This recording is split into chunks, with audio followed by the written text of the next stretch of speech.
"This is why girls like you should stay invisible," she said, just loud enough for the entire room to hear. And then the laughter followed, soft at first, then spreading like a ripple through crystal glasses and polished marble floors, until it wrapped around Sophie Carter like something she couldn't escape. The ballroom glowed in warm gold light, every chandelier reflecting off sequin gowns and tailored suits that probably cost more than her rent for a year. And for a second, she just stood there, frozen, her fingers tightening around the edge of the tray she wasn't even supposed to be carrying anymore, because technically she wasn't staff tonight, just a last-minute fill-in guest, a name on a list that barely belonged to her. And she knew it. They all knew it. It was in the way their eyes slid over her like she was out of place, like a smudge on something expensive, like she had walked into the wrong world and forgotten to leave. The stain spread slowly across the fabric of her dress, deep red against cheap white, the kind of dress you buy on clearance and hope no one notices. And someone nearby let out a small, amused breath, not quite a laugh, but enough to remind her exactly where she stood in a room like this, miles away from anything she could ever afford, miles away from people who didn't think twice before wasting what she saved for weeks. Sophie swallowed, forcing her shoulders back, forcing her expression still, because reacting would make it worse. Reacting would turn this into a show, and she couldn't afford to lose this night. Not when this event meant connections, meant a chance, meant maybe, just maybe, a way out of everything waiting for her back home. The unpaid bills, the cramped apartment, the constant calculation of what could wait and what couldn't. "Oh my God, did you seriously think you could just blend in here?" the same woman said again, tilting her head slightly, her smile too sharp to be kind, her voice smooth in a way that made the insult land even harder. And a few people shifted closer, curiosity pulling them in, because moments like this were entertainment, and Sophie could feel the heat rising to her face, but she didn't look down. She refused to look down, even as her heart pounded louder than the music, even as the room seemed to shrink around her. Somewhere across the floor, unnoticed by everyone else, a man stood near the edge of the crowd, his posture relaxed, his expression unreadable, watching, not the woman speaking, not the crowd reacting, but Sophie, the way she held herself together, the way she didn't break, even when it would have been easier to disappear. "Do you even know whose party this is?" the woman pressed, a quiet challenge wrapped in mock concern, and Sophie hesitated, just for a second, because the truth was she didn't. Not really. She had been told it was important, exclusive, an opportunity, and that had been enough. So she shook her head once, small, honest, and that was all it took for the final wave of amusement to pass through the group. The kind that said you don't belong here without anyone needing to say it out loud. Sophie drew in a slow breath, steadying herself, reminding herself why she came, reminding herself she had endured worse than this. And if she could just get through the night, just a few more hours, it might still be worth it. But as the silence stretched and the eyes stayed fixed on her, she couldn't shake the feeling that something had already shifted, that this moment, this exact moment, was about to change everything, even if she didn't yet understand how. "I asked you a question," the woman said, her voice softer now, but sharper somehow, like she was enjoying the control, and Sophie could feel every eye still locked on her, waiting, measuring, deciding what kind of person she was allowed to be in this room. And for a moment she considered apologizing, just saying something small and harmless to end it, but the words would not come, because something in her chest refused to fold completely. "Even now?" "No," Sophie answered quietly, her voice steady despite the tightness in her throat.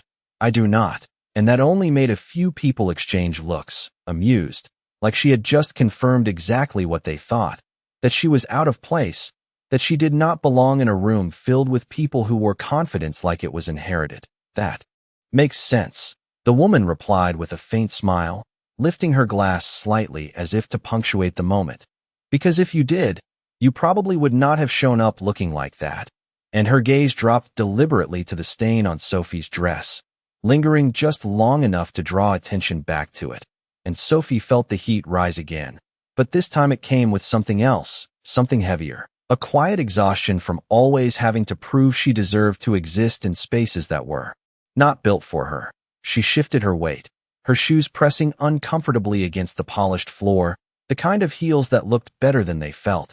And she remembered the morning she had almost not come at all, standing in front of a mirror in her small apartment, smoothing out the wrinkles in this same dress, telling herself that opportunities did not wait for perfect timing, that sometimes you just had to walk into a room and pretend you belonged until it became true.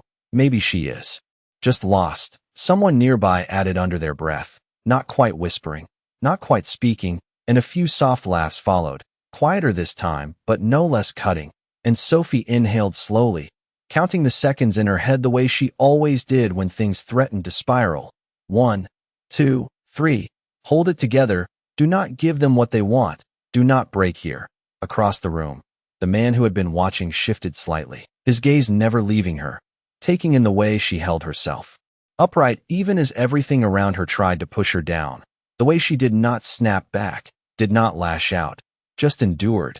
And there was something about that restraint that made his expression change, subtle but real, like a decision forming beneath the surface. You know what? The woman continued, stepping a little closer now, lowering her voice just enough to make the moment feel more personal, more intentional. There is a staff entrance around the back. You might feel more comfortable there. And a couple of people let out quiet chuckles again, the kind that pretended to be polite, but were not.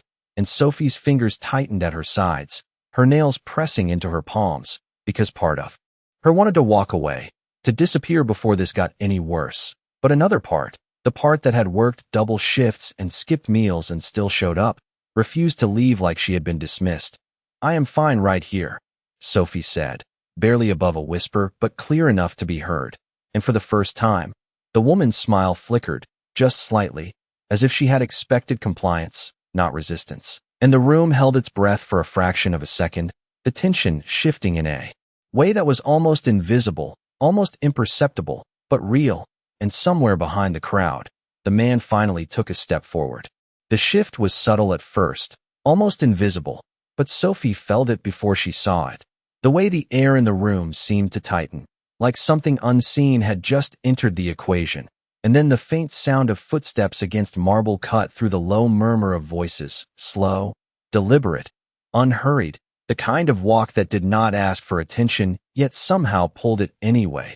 A few people at the edge of the circle glanced over, their expressions changing not dramatically, but enough. Curiosity replacing amusement, and the woman in front of Sophie paused mid-sip, her glass hovering just below her lips as if something had interrupted the rhythm of her performance. Sophie did not turn immediately. She did not want to give anyone the satisfaction of thinking she needed rescuing. But she could feel it now, that presence, closer, steady, and then a voice, calm and even, cut through the space between them. I think she already said she is fine. And it was not loud. It did not need to be, because the tone alone carried something that made people listen. The woman's smile returned, but this time it was different, tighter, more calculated, as she turned her head slightly toward the man who had stepped beside Sophie, her eyes scanning him quickly, taking in the simple dark suit, the lack of any obvious status markers, and for a brief second, it looked like she had already decided what category he belonged in. And you are? She asked lightly, tilting her head as if this was just another small inconvenience in her evening, something she could dismiss with a sentence. The man did not answer right away, and that pause stretched just long enough to make the room uneasy, like a note held too long in a song.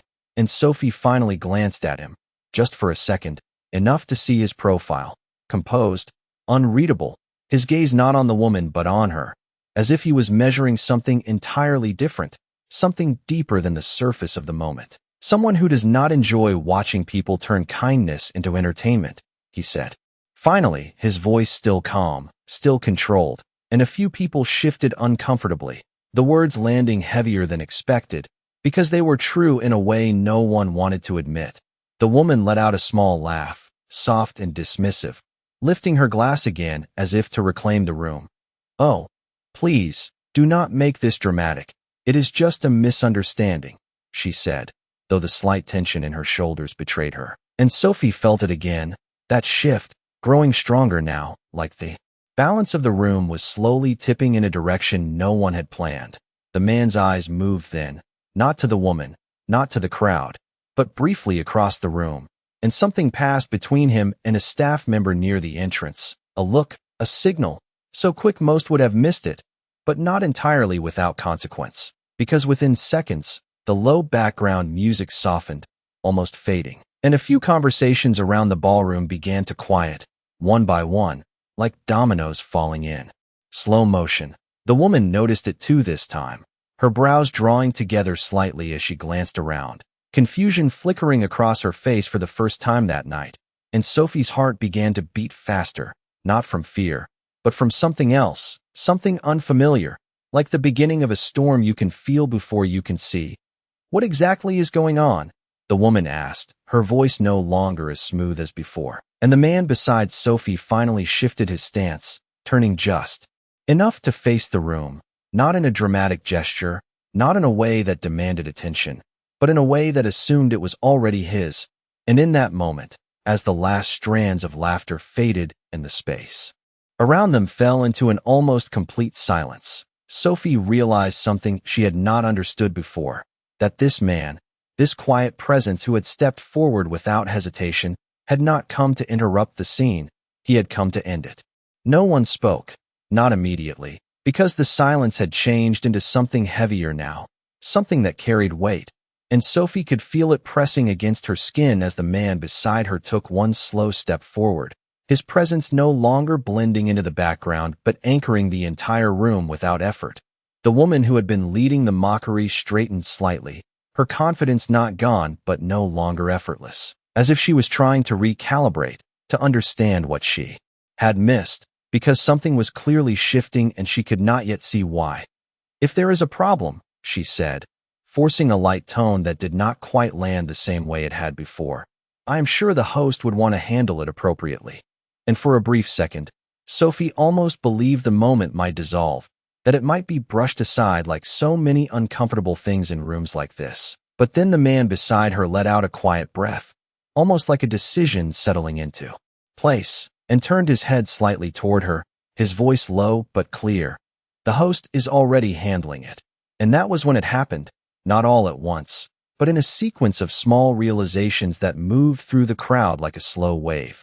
Near the entrance, one of the senior staff members, a man who had earlier been greeting guests with careful precision, suddenly straightened when he caught sight of the man beside Sophie, his posture shifting instantly into something more formal, more attentive, and he began walking toward them without hesitation.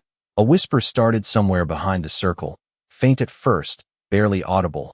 "Wait, is that?" And another voice answered, hushed but urgent, "No, it cannot be." But the uncertainty was already cracking, spreading, because now more eyes were turning, not with curiosity anymore, but with recognition struggling to surface. Sophie felt her pulse quicken, not from fear now, but from the strange sensation of being caught at the center of something she did not understand, something that was unfolding around her without her control, and she glanced at the man again, searching for a clue, but his expression remained composed, almost distant, like this moment was not new to him, like he had seen this exact shift happen before. The woman in front of them noticed the change too, her gaze flickering briefly toward the approaching staff member, then back to the man, her confidence faltering just a fraction as she tried to hold on to control. "I think there has been some confusion," she said, her voice softer now, less certain. "We were just having a conversation." And the man did not respond immediately. He simply watched her, his eyes steady, and that silence stretched again, but this time it was not empty. It was loaded, deliberate, and impossible to ignore. The staff member finally reached them, stopping just a few feet away, his attention fixed entirely on the man beside Sophie. And without addressing anyone else, without even glancing at the woman who had been speaking, he inclined his head slightly and said, with unmistakable respect, "Sir, do you need anything?" And that single word, spoken in that tone, was enough to shatter whatever illusion had remained, because now the whispers were no longer whispers. They were realizations, quiet but undeniable, moving from one person to another as the truth began to take shape. The woman's expression changed completely now. The practiced smile gone, replaced by something closer to disbelief as she looked at the man again, really looked this time. as if trying to piece together every detail she had dismissed just moments ago. And Sophie felt it too. That final shift, the exact second when the balance of power in the room flipped entirely, when the laughter that had once surrounded her no longer existed, replaced instead by a silence filled with something far more powerful. And as the man finally turned his gaze back to her, then to the crowd, there was no longer any doubt left in the room that whatever was about to happen next would not be questioned by anyone. The word hung in the air, "Sir," simple, formal, undeniable, and everything shifted at once, not gradually this time, but instantly. Like a switch had been flipped and the entire room had to adjust whether it was ready or not. Because now people were not guessing anymore. They were recognizing, and recognition carried consequences. Sophie felt it in the way the crowd subtly stepped back, in the way conversations that had nothing to do with them suddenly stopped, in the way the woman in front of her went completely still, her fingers tightening slightly around the stem of her glass as if she needed something solid to hold on to. The man beside Sophie did not react to the title, did not acknowledge it with a nod or a glance, as if it was something he had heard 1,000 times before and no longer needed to respond to. But his silence only made it louder, more real, more impossible to ignore. "There must be some mistake," the woman said quickly, her voice no longer smooth, the confidence slipping through the cracks despite her effort to hold it together. And for the first time since this began, she sounded uncertain, like she was trying to rewrite the moment before it fully settled into truth. The staff member did not look at her, did not even acknowledge her presence. His attention remained fixed on the man, waiting, respectful, as if the entire evening could be redirected with a single word from him. And that realization spread through the room faster than anything else had.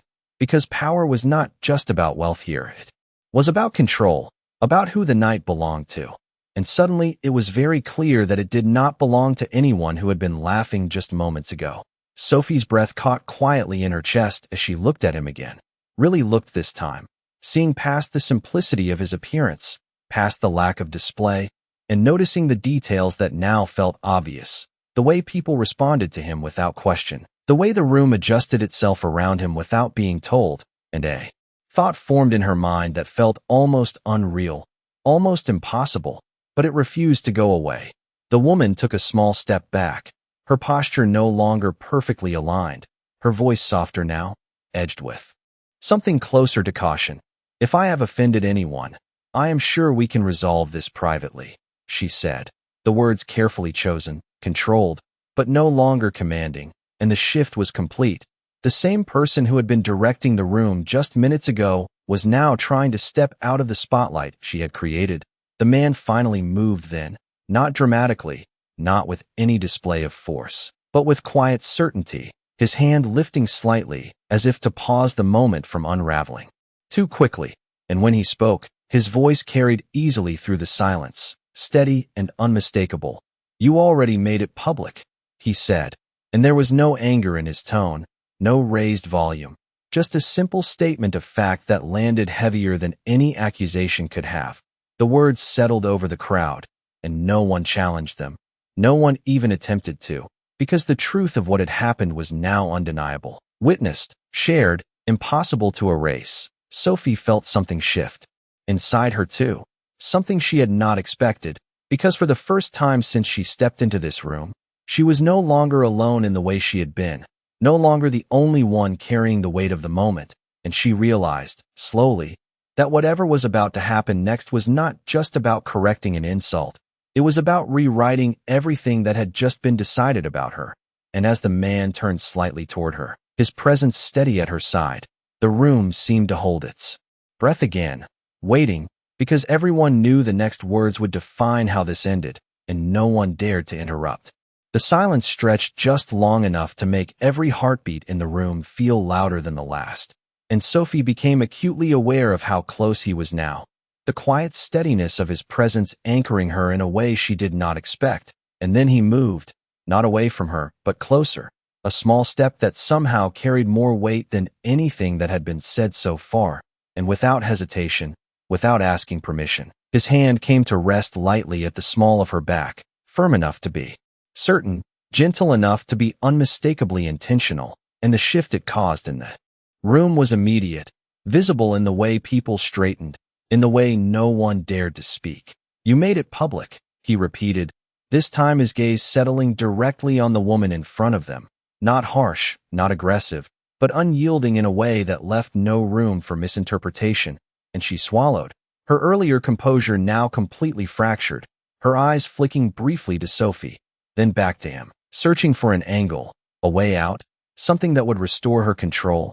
I did not realize, she began, her voice carefully measured, but it faltered before she could finish, because there was nothing she could say that would undo what had already been seen, what had already been heard.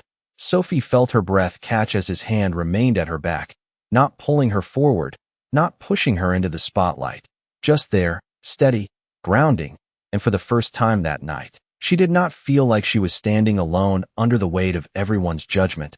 She felt chosen, though she could not yet explain why, could not understand what had led him to step in, why he had decided she was worth the interruption, worth the shift, worth the silence that now filled the room. He turned his head slightly then, just enough that his voice, when he spoke again, carried clearly not only to the woman in front of them, but to everyone within earshot. What you see, he said, his tone calm but deliberate, is someone who showed up, stayed respectful, and handled herself with more dignity than most people in this room.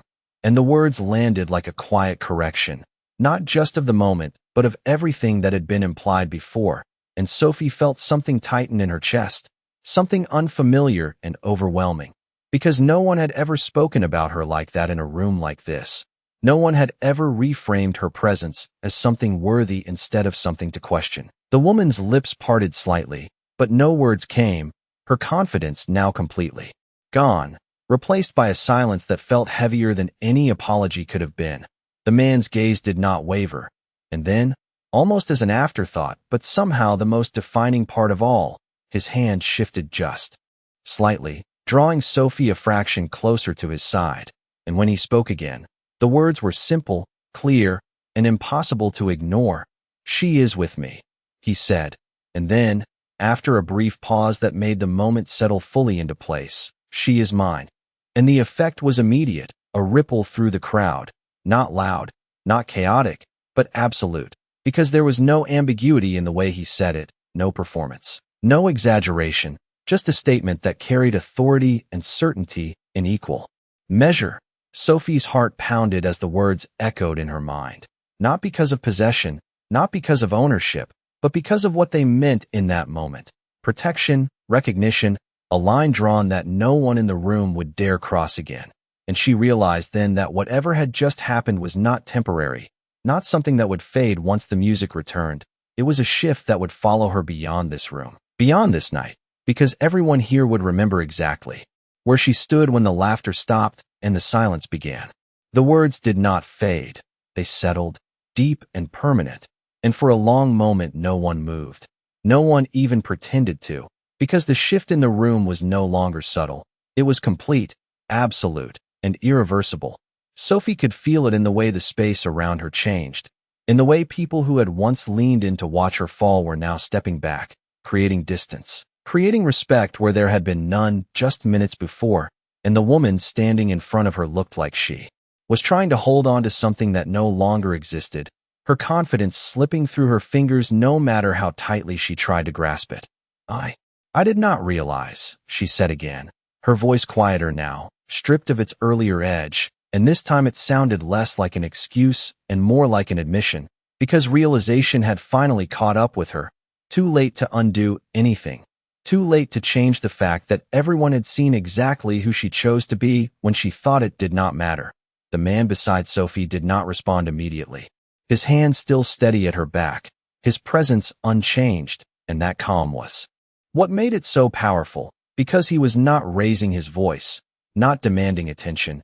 He already had it, completely, and without question. The staff member who had addressed him earlier stepped slightly forward again, waiting for instruction, and the man gave a small, almost imperceptible nod, enough to set things in motion, enough to let the room know that what happened next was no longer up for negotiation. Please escort Ms. Reynolds out, the staff member said firmly, addressing the woman with a level of politeness that carried no room for refusal. and Sophie saw the exact moment it registered. The moment the name, the title, the status that had once protected her meant nothing in comparison to the authority now standing beside Sophie. That is not necessary. The woman replied quickly, her voice tight, her eyes darting briefly to the surrounding crowd as if searching for support. But no one stepped forward, no one spoke, because the lines had been redrawn and everyone understood which side they were on now. It is, the staff member said, still composed, still respectful, but unmovable. And after a brief hesitation that stretched just long enough to expose her discomfort, the woman lowered her gaze slightly, her posture shifting from command to compliance. And without another word, she turned, allowing herself to be guided away. The soft sound of her heels against the marble floor echoing far louder than before, not because of the noise, but because of what it represented. Sophie watched her go, not with satisfaction, not with triumph, but with a quiet sense of disbelief, because moments like this did not happen in her world. Power did not shift this quickly. Justice did not arrive this cleanly. And yet here it was, unfolding right in front of her. The room slowly began to breathe again, the silence easing just enough for low murmurs to return, but they were different now, no longer filled with amusement. Now they carried curiosity, caution, and something else, something closer to respect, directed not just at him, but at her, and Sophie felt it, the weight of those changed perceptions settling around her. The man beside her finally turned his attention fully to her, his hand easing slightly but not leaving, his expression softer now, less guarded. And when he spoke, his voice was quieter, meant only for her. "Are you all right?" he asked, and the simplicity of the question caught her off guard, because after everything that had just happened, after the shift, the silence, the declaration, this was what he chose to ask, not about the room, not about the incident, but about her. And Sophie blinked, her thoughts catching up with the moment, her voice barely above a whisper as she answered, "I think I am now." And for the first time since she stepped into that room, she allowed herself to believe it. The music did not return right away, as if even the room itself needed a moment to recover from what had just happened, and Sophie stood there, still trying to steady the quiet rush of emotions moving through her. The warmth of his hand at her back now less of a statement and more of a presence, something grounding, something real. People were watching again, but it was different now. The curiosity had changed direction, no longer questioning her right to be there, but trying to understand how she fit beside him, how someone like her had become the center of a moment no one would forget. "Come with me," he said gently, his voice low enough that only she could hear, and there was no pressure in it, no expectation, just an invitation. And for a brief second she hesitated, not because she doubted him, but because everything about this night felt unreal, like one step in the wrong direction might wake her up from it. Still, she nodded, and he guided her forward, not pulling, not rushing, just walking beside her as the crowd parted instinctively, creating a clear path without being asked, a silent acknowledgement of his presence, of his authority, and Sophie felt every step, every shift of space around them, as if the room itself was reshaping to accommodate this new reality. They moved toward a quieter corner of the ballroom, near a set of tall windows overlooking the city lights, the glow from outside reflecting softly against the glass. And for the first time since she arrived, the noise of the event felt distant, muted, like it belonged to another world entirely. He released his hand from her back then, not abruptly, just enough to give her space, and turned to face her fully, his expression no longer guarded, the intensity replaced with something calmer, more personal. And for a moment neither of them spoke, because words felt almost unnecessary after everything that had just unfolded. Sophie let out a slow breath she did not realize she had been holding, her fingers brushing lightly against the fabric of her dress where the stain had dried unevenly, a quiet reminder of how this all began, and she gave a small, almost uncertain smile. "You did not have to do that," she said softly, her voice carrying both gratitude and disbelief, because she still could not fully understand why he had chosen to step in, why he had made that moment his. He watched her for a second, thoughtful, as if considering how much to say, and then he shook his head slightly, a faint hint of something almost like amusement in his expression. "Yes, I did," he replied simply, And there was something about the certainty in his voice that made it clear this was not impulsive, not accidental. It was a choice he stood by without hesitation. Sophie looked at him more closely now, really seeing him beyond the moment, beyond the authority that had silenced the room, noticing the quiet confidence that did not need to prove itself, the way he carried himself like someone who had nothing to gain and nothing to lose from other people's opinions, and it made her wonder, not just who he was, but what kind of person he had to be to see her the way he just had. "I am Sophie," she said after a brief pause, the introduction feeling almost strange after everything, but necessary, grounding, and he nodded once, as if committing it to memory.